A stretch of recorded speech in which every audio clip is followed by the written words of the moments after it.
सी pack road पे वाक़ई बलूचिस्तान के ज़िला वाशु के तहसील बसीमा से हमारे गिदरोशिया पॉइंट के नुमाइंदा गुलफाम शब्बीर की रिपोर्ट के मुताबिक ज़िला वाशु के तहसील बसीमा में बिजली की तवील लोड शेडिंग के ख़िलाफ़ अहलियान बसीमा की जानिब से एहतजाजी रैली निकाली गई।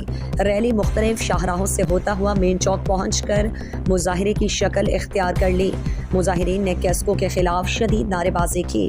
मुजाहिरीन से मुख्तलिफ सियासी जमातों के रहनुमाओं नईम बलोच, मीर बालाज खान, सगीर अहमद, मीर हाजी अब्दुल वाहिद ईसा ज़ई, इंजीनियर सैफुर रहमान, अजीज़ुर रहमान और दीगर ने खिताब में कहा कि सब डिवीज़न बसीमा में कैस्को की तरफ से बदतरीन लोड शेडिंग जारी है। 24 घंटे में सिर्फ 4 घंटे बिजली की फराहम की जाती है। बसीमा में 20 घंटे रोज़ाना के बुनियाद पर लोड शेडिंग से कारोबार और निज़ाम ज़िंदगी मांद पड़ गए हैं। उन्होंने कहा कि कैस्को के एहलकार और अफसरान करोड़ों रुपए हर महीने जेबों में डालते हैं।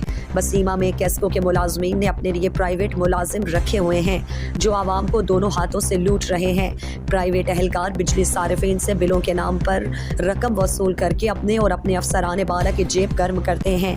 कैस्को हुक्काम हमें बिजली फराहम करें या अपने खंबे उखाड़ कर ले जाएं। एहतजाजी मुजाहिरीन ने मुतालबा करते हुए कहा कि कैस्को बसीमा के दोनों फीडर्स पर बिजली के दौरानिए को 12 घंटे करें। बसूरत दीगर कैस्को के बिजली के बिलों से बाइकआउट करके शटर डाउन और सी पैक रोड को बंद करके धरना देंगे।